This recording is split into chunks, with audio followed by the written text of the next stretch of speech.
नमस्कार दोस्तों, मैं नंदू सिंह वाईफाई समर्पण चैनल में आपका स्वागत करता हूं। जैसा कि हम राजस्थान की प्राचीन सभ्यताएं पढ़ रहे थे और राजस्थान की प्राचीन सभ्यताओं में हमने इससे पहले कालीबंगा सभ्यता पढ़ी थी। आज हम आहड़ सभ्यता पढ़ेंगे और ये राजस्थान की प्राचीन सभ्यताएं हैं। इनसे आप किसी भी एग्ज़ाम के पेपर को उठा करके देख लीजिए, उसमें आपको निश्चित रूप से इनमें से सवाल मिल जाएंगे। यानी राजस्थान की प्राचीन सभ्यताएँ एग्ज़ाम की दृष्टि से बहुत ही महत्वपूर्ण है। तो कालीबंगा सभ्यता इससे पहले हमने पढ़ी थी, आज हम आहड़ सभ्यता पढ़ेंगे। यदि आपने पिछले वीडियो नहीं देखे हैं तो आप चैनल के प्लेलिस्ट में जाइए या फिर आप डिस्क्रिप्शन में लिंक को प्रेस कीजिए, जहां पर आपको सभी वीडियोज़ मिल जाएंगे। और आप पहली बार जुड़ रहे हैं, चैनल को सब्सक्राइब नहीं किया है तो सब्सक्राइब कर लीजिए, साथ ही बेल आइकन प्रेस कर लीजिए ताकि आपको नेक्स्ट वीडियो का नोटिफिकेशन भी मिलता रहे। तो आइए हम अध्ययन करते हैं आहड़ सभ्यता। आहड़ सभ्यता में देखिए, हम प्रमुख बातें पर अध्ययन करेंगे कि ये कहाँ पर स्थित है, किस नदी के किनारे हैं, इसकी खोज किसने की थी, इसके प्राचीन कौन कौन से नाम हैं, यहाँ से क्या क्या प्रमाण मिले हैं, क्या क्या साक्ष्य मिले हैं, इन सब के बारे में अपन पढ़ेंगे। तो सबसे पहले आहड़ सभ्यता के बारे में पढ़ते हैं। तो अपन पढ़ते हैं स्थान कि आहड़ सभ्यता कहाँ पर स्थित है। आहड़ सभ्यता का स्थान आपको ध्यान रखना है, उदयपुर। आहड़ सभ्यता उदयपुर में मिली है। और इसी सभ्यता के बारे में यदि नदी की बात की जाए कि ये किस नदी के किनारे है, तो आहड़ सभ्यता देखिए, यहाँ है एक शब्द है आहड़। आहड़ से आज से आहड़ और आज से आयड़ याद रखना है। आयड़ नदी के किनारे, आयड़ नदी के किनारे ये आहड़ सभ्यता स्थित है। और आयड़ नदी को ही बेड़च नदी के नाम से भी जाना जाता है। तो परीक्षा में कई बार आयड़ नदी नहीं होता है तो आपको ध्यान रखना है बेड़च नदी।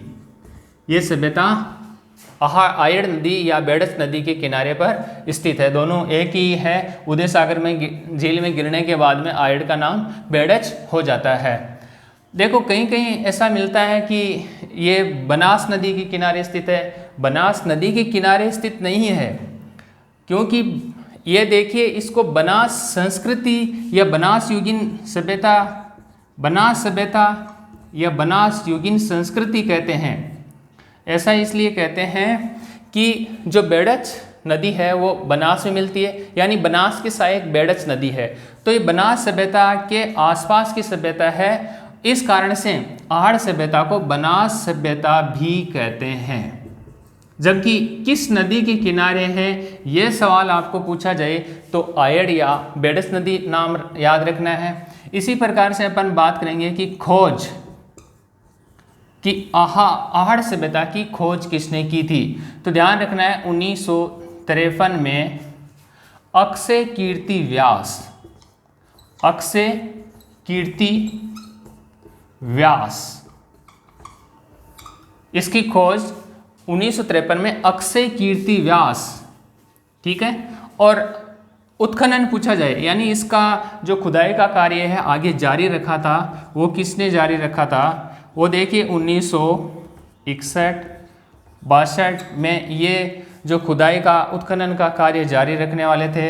एक थे रतन चंद्र अग्रवाल, रतन चंद्र अग्रवाल, व HD Sankalia, HD Sankalia, HD Sankalia और रतन चंद्र अग्रवाल ने इसके खुदाई के कार्य को जारी रखा था, आगे भी खुदाई की थी। तो रतन चंद्र अग्रवाल और HD सांकलिया, इसके अलावा VN मिश्र भी थे जो खुदाई कार्य को जारी रखा था। तो ये अपन ने यहाँ पर महत्वपूर्ण बातें की है। इसी प्रकार से देखिए, इसी सभ्यता को 10वीं और 11वीं सदी में, 10वीं और 11वीं सदी में आघाटपुर या आघट दुर्ग भी कहते थे। आघट दुर्ग, आहड़ सभ्यता को 10वीं और 11वीं सदी में आघाटपुर या आघट या आहाड़ दुर्ग भी कहते थे। तो अपन यहाँ पर जो कुछ बातें थी इनके बारे में बात की कि स्थान कहाँ पे, उदयपुर में। किस नदी के किनारे आहड़ सभ्यता, आयड़ नदी या बेडस नदी के किनारे पर। इसको बनास युगीन संस्कृति या बनास सभ्यता भी कहते हैं। खोज इसकी अक्षय कीर्ति व्यास, देखिए यहाँ पर आहाड़ में ए आ रहा है और अक्षय में भी क्या ए है 2। इस प्रकार से यानी थोड़ा सा अपन एक दूसरे के साथ कोरिलेशन करें, संबंध करें तो याद हो जाता है। उत्खनन देखिए रतन चंद्र अग्रवाल और HD सांकलिया, हंसमुख धीरजवाल सांकलिया, इसके अलावा VN मिश्र भी थे साथ में। और 10वीं और 11वीं सदी में इसको आघाटपुर या आगढ़ दुर्ग भी कहते थे। आगे अपन चर्चा करते हैं आहड़ सभ्यता के बारे में। देखो इसमें से जो सवाल पूछा गया है, महत्वपूर्ण सवाल ये है कि निम्नलिखित में से, ये सवाल पहले एग्जाम में पूछा जा चुका है कि निम्नलिखित में से आहड़ सभ्यता को किस नाम से नहीं जाना जाता था। आहड़ सभ्यता को किस नाम से नहीं जाना जाता था। देखिए जो स्थानीय लोग हैं वहाँ के आहड़ सभ्यता को धूलकोट कहते हैं। तो यदि इसका पुराना नाम पूछा जाए, पुराना नाम या अन्य किन किन नामों से जानी जाती है, पुराना नाम धूलकोट। जो वहाँ के लोग हैं, स्थानीय लोग हैं, वो इसको धूलकोट कहते हैं। तो मैं आगे लिख देता हूँ कि स्थानीय लोग, जो स्थानीय लोग हैं वो इसे धूलकोट के नाम से पुकारते हैं इसी सभ्यता को। इसके अलावा यहाँ पर तांबे गलाने की भट्टियाँ मिली है बहुत ज़्यादा, तो ये ताम्र नगरी सभ्यता भी इसी को ही कहते हैं।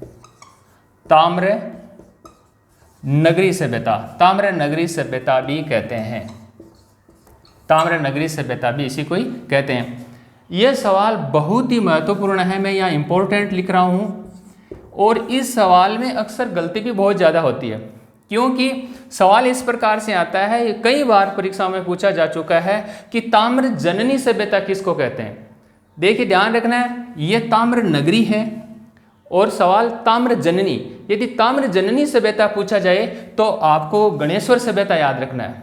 ताम्र जननी सभ्यता है वो गणेश्वर सभ्यता होगी, लेकिन नगरी पूछा जाए तो आहड़ सभ्यता है। दोनों में अंतर है। आगे जब अपन गणेश्वर सभ्यता पढ़ेंगे तो उसके ऊपर चर्चा करेंगे, तो और भी डीपली पढ़ेंगे। तो ताम्र नगरी सभ्यता भी कहते हैं। ये सवाल कई बार पूछा जा चुका है और बहुत ही महत्वपूर्ण सवाल है। इसके अलावा इसको बनास सभ्यता भी कहते हैं। अभी हमने चर्चा की है कि जो बेडच है वो बनास की सहायक है, बनास युगीन संस्कृति है, तो बनास सभ्यता भी इसी को कहते हैं। तो ताम्र नगरी या पुराना नाम धूलकोट, ये भी सवाल पूछा जा चुका है। सवाल इस प्रकार से आते हैं कि निम्नलिखित में से किस नाम से आहड़ सभ्यता नहीं जानी जाती। एक ऑप्शन में धूलकोट दे देते हैं, दूसरे में ताम्र नगरी, और तीसरे में ताम्र बनास सभ्यता, और चौथे में देते हैं ताम्र जननी सभ्यता।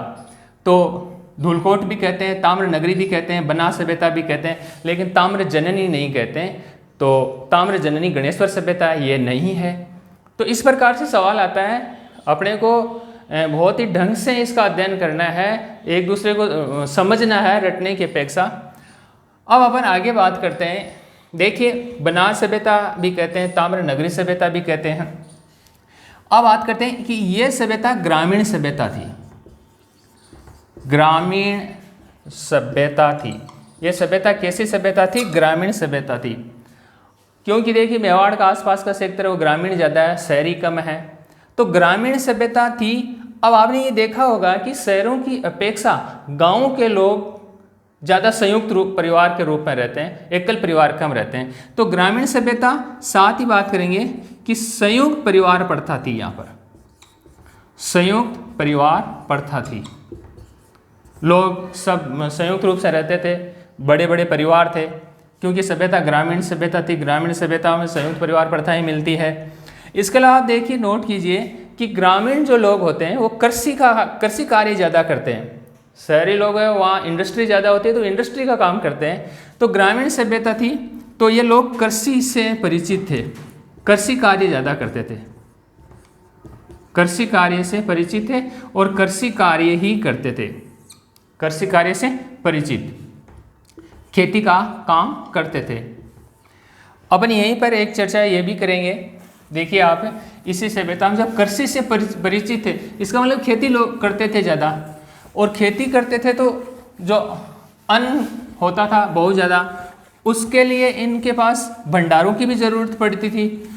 तो यहाँ ये सवाल पूछा गया सवाल है, यहाँ पर क्या सवाल है ये बता रहा हूँ मैं आपको, कि यहाँ जो अन्न के भंडार थे, अन्न भंडार, अन्न को इकट्ठा करते थे जिस भंडार में, उस अन्न भंडार को ये गोरे व कोठे कहते थे। क्या कहते थे? गोरे व कोठे कहते थे। अन्न भंडारों को ये लोग क्या कहते थे? गोरे और कोठे कहते थे। देखिए ये सवाल, सभी सवाल समझने वाले सवाल है कि ग्रामीण सभ्यता, गांव का संबंध कृषि से, संयुक्त परिवार से, जो कृषि कार्य करेंगे वहाँ पर क्या होंगे? अन्न के भंडार होंगे, तो उनको किस नाम से जाने जाएंगे? गोरे और कोठे से।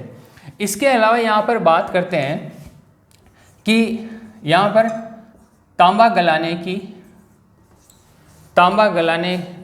की भट्टियाँ मिली है, तांबा गलाने की भट्टी मिली है, ठीक है। और यहाँ पर तांबे की मुद्राएं मिली है, तांबे की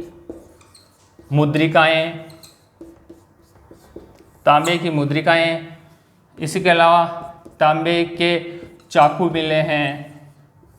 इसके अलावा यहाँ पर तांबे की कुल्हाड़ियाँ मिली है, तांबे की कुल्हाड़ियाँ। तो देखिए ताम्र नगरी सभ्यता इसी कारण से कहते थे, क्योंकि तांबे का प्रयोग बहुतायत में होता था। तांबा गलाने की भट्टी लो, तांबे की मुद्रिकाएं लीजिए, तांबे के चाकू लीजिए, तांबे की कुल्हाड़ियाँ लीजिए, ये सब यहाँ से मिली है। तो इस कारण से इस सभ्यता को किस नाम से भी जाना जाता है? ताम्र नगरी सभ्यता के नाम से भी जाना जाता है। इसके अलावा यहाँ पर यूनानी तांबे की 6 मुद्राएं, जो यूनानी तांबा है, यूनानी तांबे की 6 मुद्राएं और 3 मोहरें मिली है। तो यहाँ अपन चर्चा करेंगे कि यूनानी तांबे की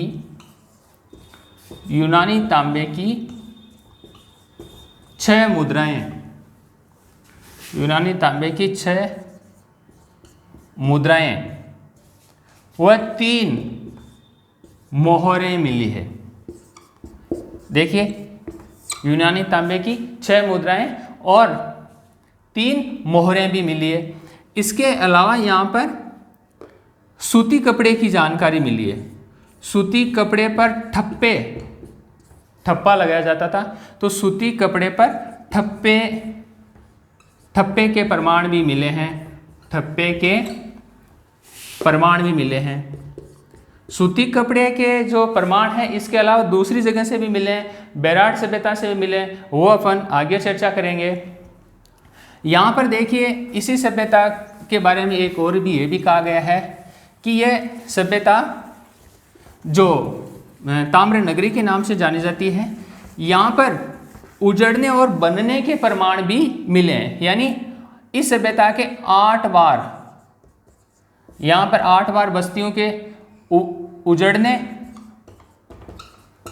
व बनने के प्रमाण मिले यहाँ से।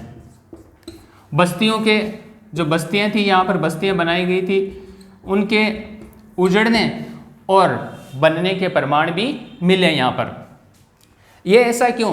क्योंकि जब इस सभ्यता का उत्खनन हुआ तो 8 परतों में उत्खनन कार्य हुआ था। 8 परतों में इस सभ्यता के प्रमाण मिले थे। इस कारण से कहा गया है कि यहाँ पर बस्तियों के जो बस्तियाँ होती थी उनके 8 बार उजड़ने और 8 बार बनने के प्रमाण मिले थे। यहीं पर एक जानकारी और मिली है कि ये लोग शवों को गाड़ते थे। ये बात हमने कालीबंगा सभ्यता में पढ़ी थी कि ये लोग शवों को गाड़ते थे। लेकिन यहाँ पर क्या एक विशेषता ये है कि शवों को गाड़ते थे आभूषणों सहित। कैसे गाड़ते थे? आभूषणों सहित शवों को गाड़ते थे। जबकि आपको पता है आभूषण निकाल लेते हैं, दूर कर लेते हैं, हटा लेते हैं, तो आभूषणों सहित शवों को गाड़ते थे। यहाँ से ये एक अनोखी विशेषता मिली है, आभूषणों सहित शवों को गाड़ते थे। और ये जो सभ्यता है लगभग ये सभ्यता 4000 वर्ष पुरानी सभ्यता मानी गई है। 4000 वर्ष पुरानी सभ्यता है ये। तो देखिए अपन यहाँ पर इस सभ्यता के बारे में ये चर्चा की कि ये किस नदी के किनारे है, किसने इसकी खोज की थी, यहाँ पर कौन कौन से साक्ष्य मिले हैं, ये सभ्यता ग्रामीण सभ्यता थी, ये सब हमने चर्चा की थी आर्य सभ्यता के बारे में। तो दोस्तों मैं उम्मीद करता हूँ आपको समझ में आया होगा। और आज के वीडियो में इतना ही, अगले बार नेक्स्ट वीडियो में। Thank you for watching.